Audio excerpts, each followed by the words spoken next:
say welcome. It's so nice to have you back on the podcast, Lee. It's lovely to be here, Megan. I wish I could persuade you to join me permanently. Anyway. Lee, just to start off, I hear you've been busy up around the Shepparton area with flood relief, and I thought the floods were over 6 months ago. So what relief work have you been busy doing? I took a visit up there to have a look around. We have a grant going at the moment for Adopt a Family, which is an application that they can put in for assistance of $1,000, up to $1,000, which covers bed linen, refrigerator, washing machine, cooktops, those sorts of things.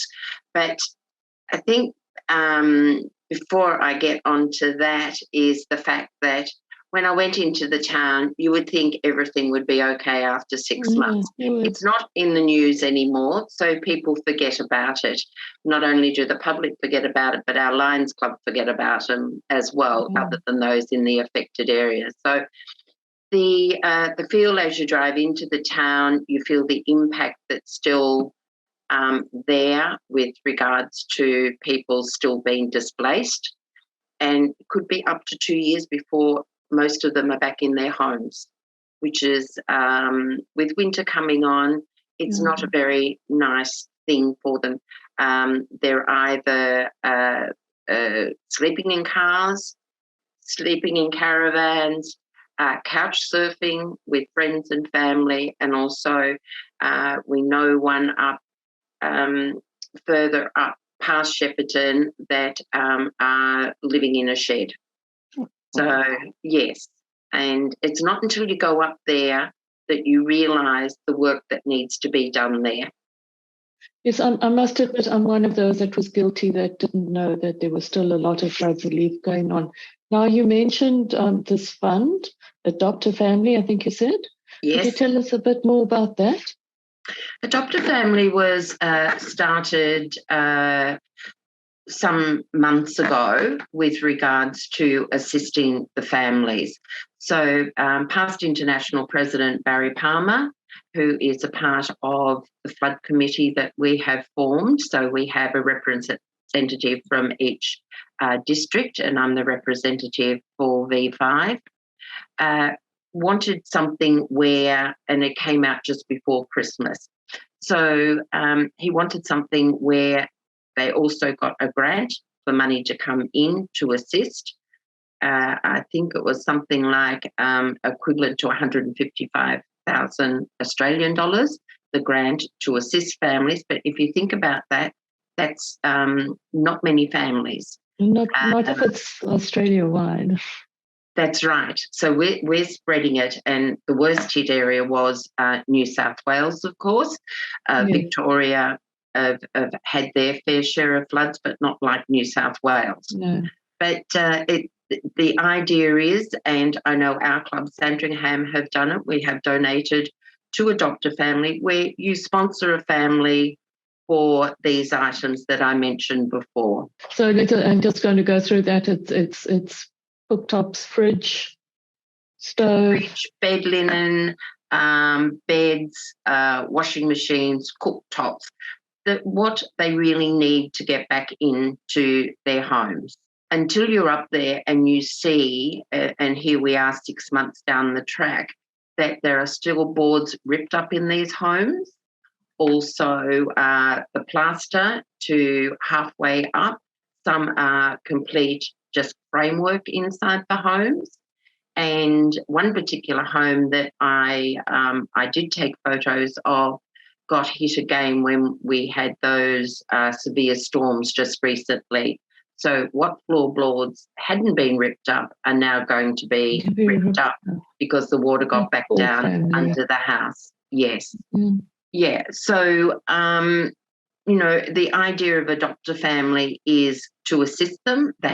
Some of them have had government help, but not all of them. In fact, majority of the ones that we have been dealing with do not have home insurance or contents insurance. Because it's on a floodplain area, they can't afford the insurance. So, yeah, yes, which is very alarming. Mm. But now, this adopt a family, how do families find out that they can apply for this assistance? Well, that was a part of my visit up there to Shepparton, and I had previously been to Seymour, up around that area as well.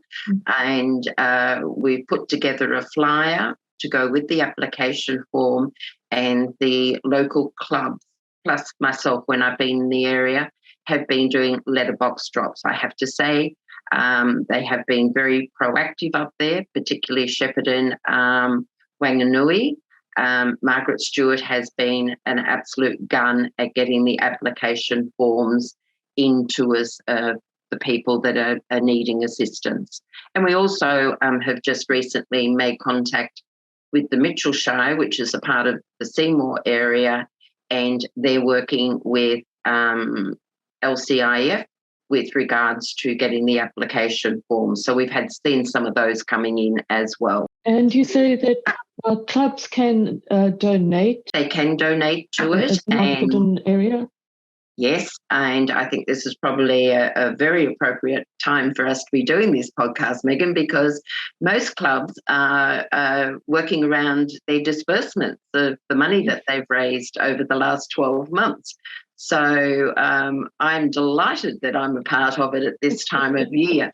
We have disbursed our money, we put a proposal to our club, so now we are waiting for the approval. But what I ask of the clubs, if you haven't already donated, or if you have donated, please think about it long and hard again for helping these people get back in and have just some basic,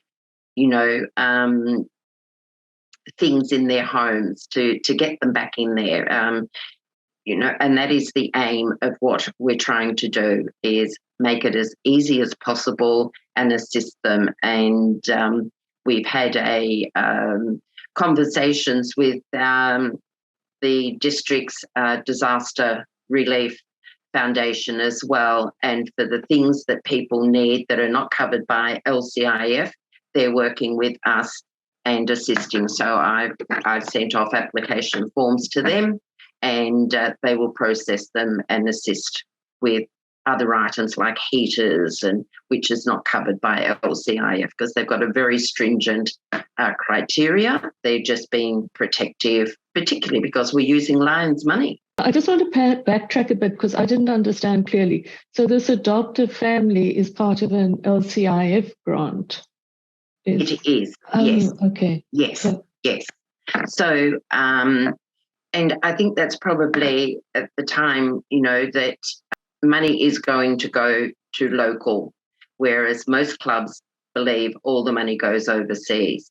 It actually is all handled out of the Newcastle office, and the clubs can name the, they can name floods, or, in the case some has gone out to New Zealand, if the clubs wanted to do that, to Turkey, Syria, Ukraine, any of it. So the club can nominate where they want the money used. And if they want it to stay, for a particular thing, and that's what the Adopt a Family is to help the flood victims of Victoria. So if the clubs are going to make a LCIF disbursement now, they can actually put on there, please go to Adopt a Family. They can put that down, and to remember that it also, for every $1,000 can go towards the Melvin Jones Fellowship as well. But the way that they do donate, it goes to our district's cabinet treasurer, and then he sends it all to Newcastle, and then they process it the way that it needs to be, to make sure it does, because it can be very confusing when you're donating money to make sure it gets to the right place. So this way it is then sent to the Newcastle office, and it goes to the appropriate foundation. Okay, thanks for that, Lee. Now, just to make clear, you don't want donations of goods. It really is just money donation, and that gets put in the hands of the family, and the family can purchase what they want.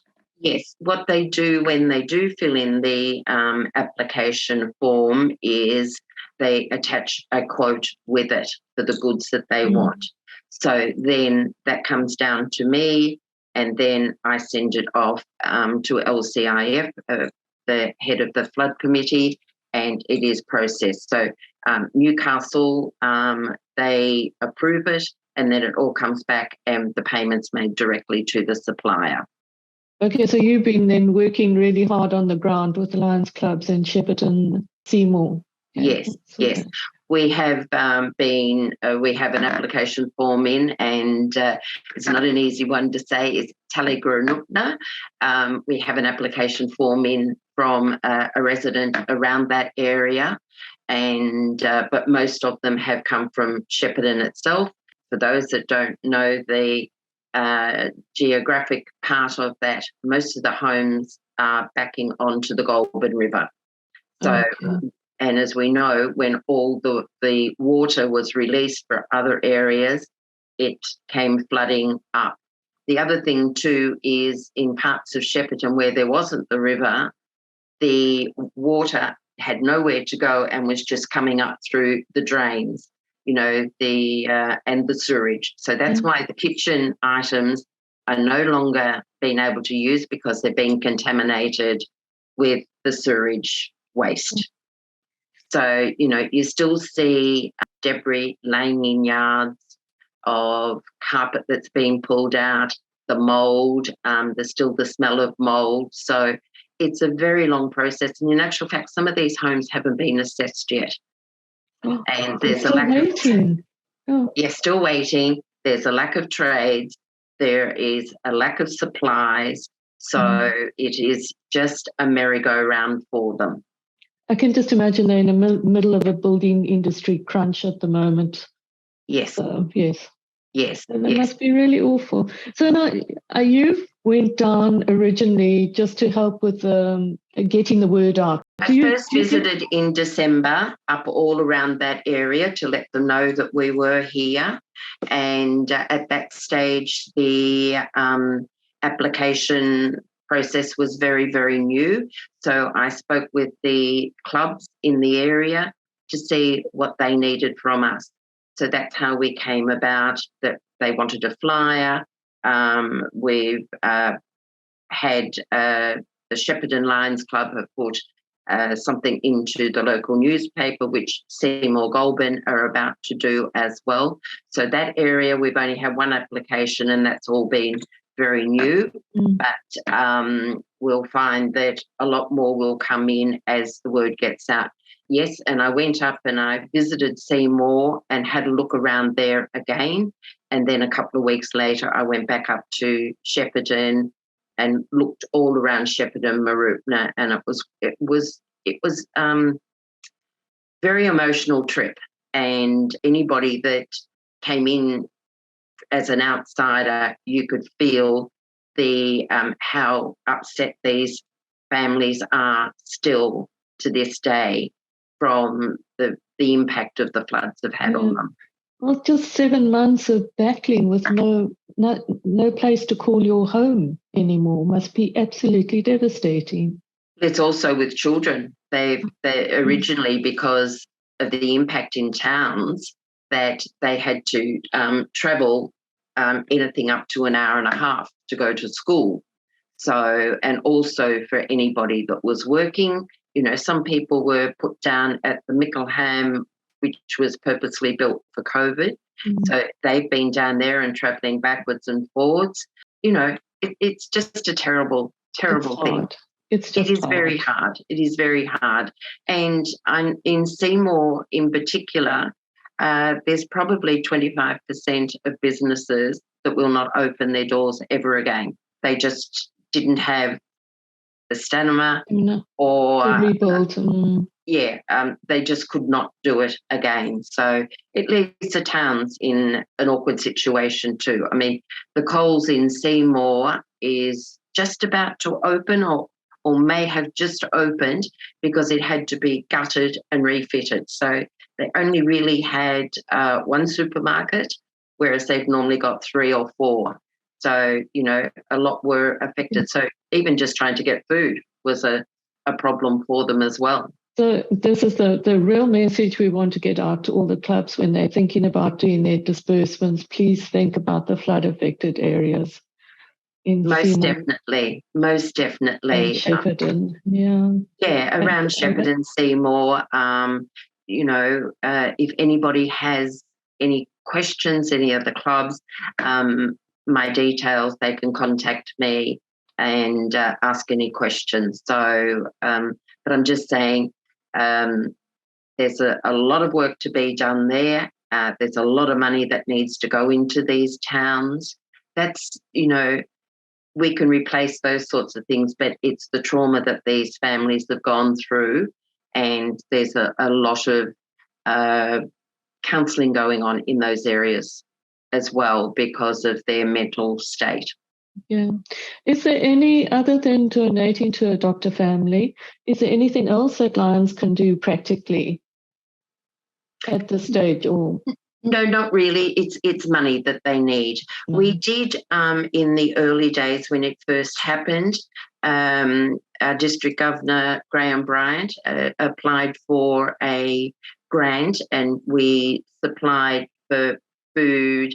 The clubs that were cooking breakfast for them and vouchers, food for them to purchase. So, we have been active. We just keep going in a different stage because they're at different stages. But like I say, they're not moving as fast as anybody would like them to be moving. So we're hoping in the next few days, the first deliveries of goods will be going to these homes, the ones that can take them.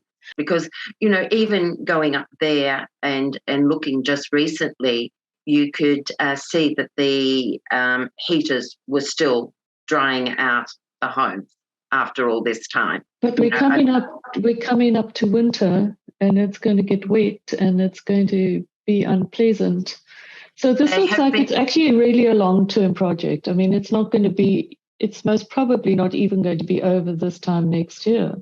It's a 3-year project that we're working on, and LCIF are looking at, once this grant is exhausted, of applying for another grant, because we know from the experience of the bushfires that were here several years ago, they're still working on those bushfires, Megan. And what is that, 2019, those bushfires were, and they're still working through that process. Okay. Please, anything else you'd like to tell anyone about Adopt a Family? No, please keep them in mind. Give. That is my message. Just please give. And probably something that I would like to, cover with this podcast too is there is a myth that most of the money goes out of Australia. Some money does go out of Australia and help overseas. That's the club's choice if they want to, as we did in our club. We sent money to New Zealand for floods, Turkey, Syria, those types of things. But we have actually had much more money come in to help for our disasters than has left the country. And the clubs don't understand that. So since 2019, we've had $343,000 come in with grants alone. And I think only probably a very small portion has gone out to overseas.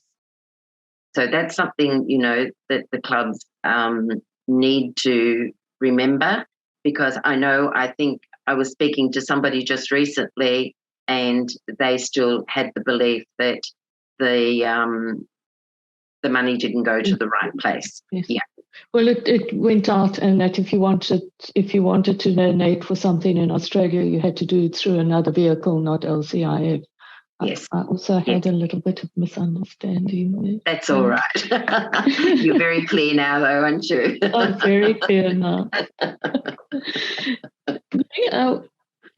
I just wondered, thinking out loud, that perhaps a Christmas project for the flood victims, for Christmas presents for the kids? Is that something that might be on the cards, or I'll work are with the you going to local. leave that to the Lions in Seymour? Yeah. We'll leave that to them and see what they need. I'm checking in on them on a regular basis. So I'm speaking to 3 clubs, on a weekly basis to see how things are going there. And particularly when I know that they've had rain up in that area, and check and see how they're all faring. But there are things that we should be doing around Christmas time. I mean, it must have been a tough Christmas, the one just gone, but I think it's going to be even tougher this time around. So it's something that we need to look at from LCIF, or maybe even through the disaster fund as well, with the DDRT, that we could probably look after some of the kids. But I know the local clubs will be doing those sorts of things as well, yes, because they're a very tight-knit community when you go into the country. Everybody knows everybody, and they're very tight-knit, and they're very resilient. I'm just amazed at how they bounce back. I don't know that I'd have it in me to be as resilient as what they are. Is there anything else that you would like to get out that you'd like the clubs to know about? No, I think, we've pretty much covered it. And I would like to say that I thank those clubs that have already donated to LCIF in one way or another, and the future clubs that are going to donate as well and help. Just, I guess, put yourself in these folks' position at how you'd be feeling and, assisting. So, we've all worked hard over the last year fundraising within our different clubs. And I always say that, yes, we do give to the local community, but you've got to remember the foundations as well. And that's very important. And that goes for Australians Lions Foundation as well. I know within our club, we look at the foundations and need for feed, because that is a part of disaster as well. Relief, yeah. Yes, diabetes, cancer. Look after the foundations, because they're doing some amazing work out there. And LCIF, with the overseas work they do with diabetes, vision, hunger, and they're normally the first on the ground. There's that great saying, Megan, where there's a need, there's a lion. So, yeah. Well, Lee, thank you so much for joining me this evening. I thank you for the opportunity. Congratulations on the work that you've been doing. No, thank you, Megan.